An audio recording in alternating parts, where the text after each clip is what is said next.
Assalamualaikum warahmatullahi wabarakatuh. It's an honor for me to speak at this event, the Asian Summit for the 2021 Advancing Women Social Entrepreneurs.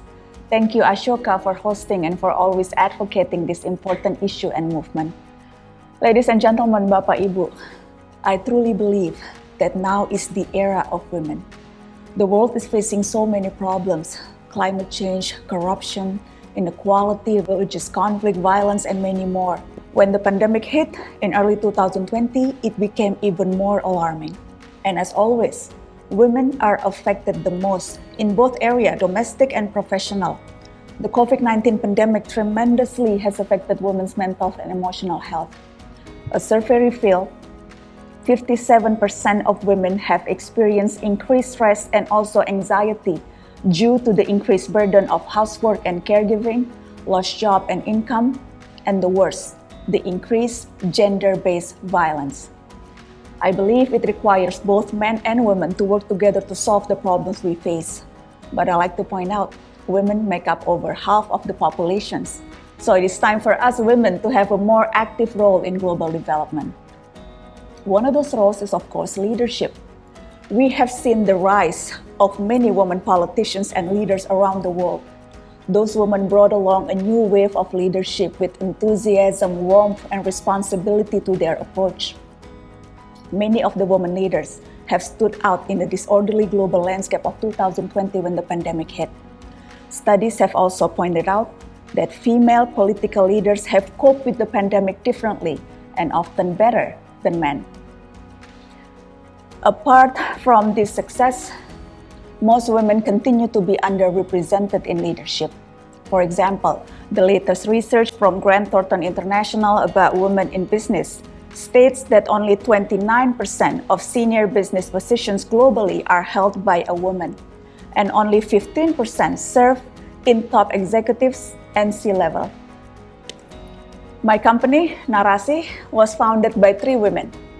And in the world where women senior executives are the minority, Narasi C-levels are dominated by women. In Narasi, we consciously and purposely include women's issues in our content. We search for women figures and heroes and feature them in many of our programs to share their stories and to inspire other women. We've managed and developed a dedicated brand and platform for women, Women by Narasi we call it. We've also produced series called Perempuan Kuat or Strong Women, featuring women from different areas and regions working in various fields who are not only independent but also support and empower other women. But yes, ladies and gentlemen, women still face many barriers in entrepreneurship, both professionally and personally. The professional challenges are varied, from the lack of available mentors to dealing with access to funding. Now, we have more female investors like Melinda Gates and female entrepreneur-centric funds working to solve these challenges, but of course the journey is still far to achieve. Many women leaders in a male-dominated industry find that their peers are reluctant to acknowledge their leadership role. The reasons have been the subject of countless studies, but at the end, reality remains the same. Women must work extra hard to be taken seriously. Sadly, a lot of women fell victim to these sexist attitudes. The doubts and unstated but obvious reservations in some of our colleagues and even families can be ingrained in our heads. The issue of self-doubts, insecurity can build up and block us from reaching our full potential. Who knows how many women have worked extra hard and end up giving up because they're simply convinced they're less capable. That is why I believe it is crucial that women help each other. That is the very definitions of a strong woman. She who does not only achieve something for herself, but also who support other women.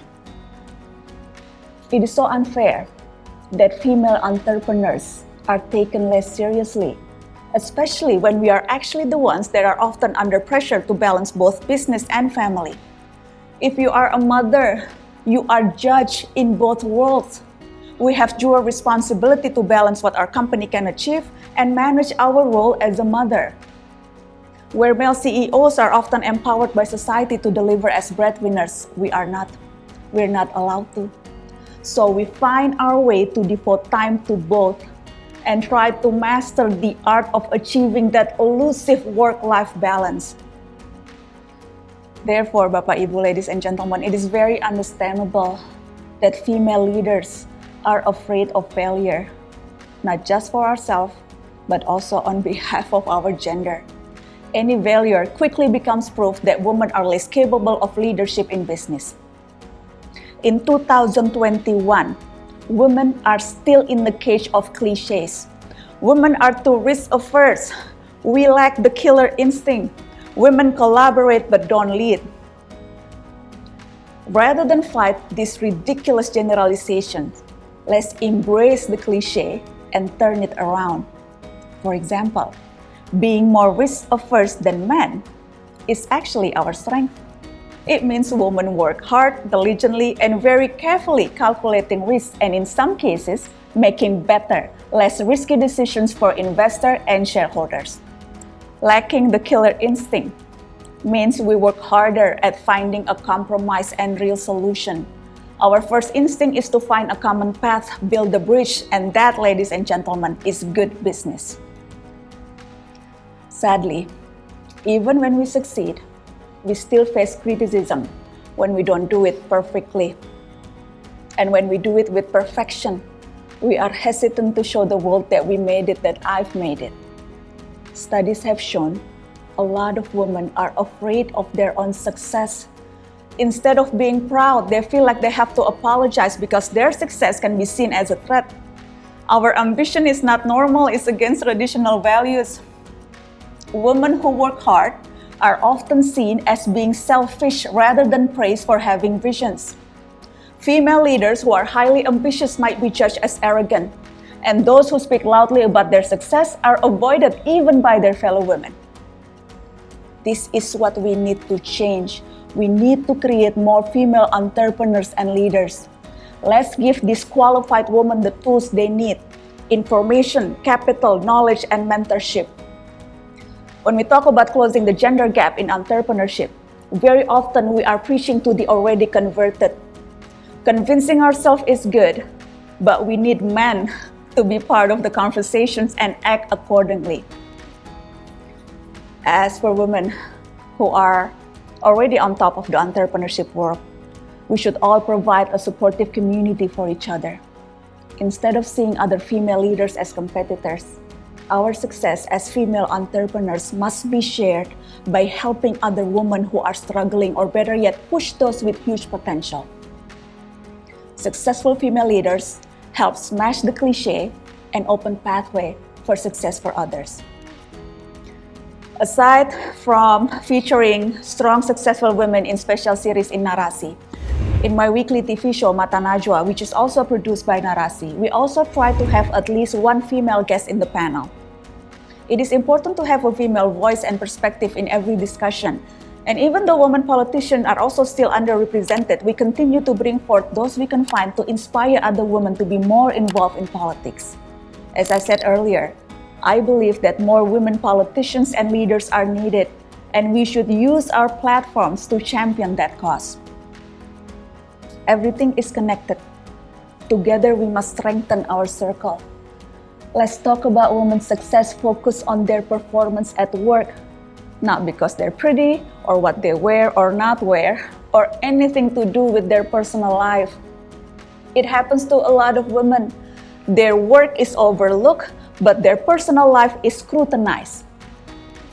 That's why it is so important for us women to be more generous with each other when it comes to women who made it in entrepreneurship and leadership.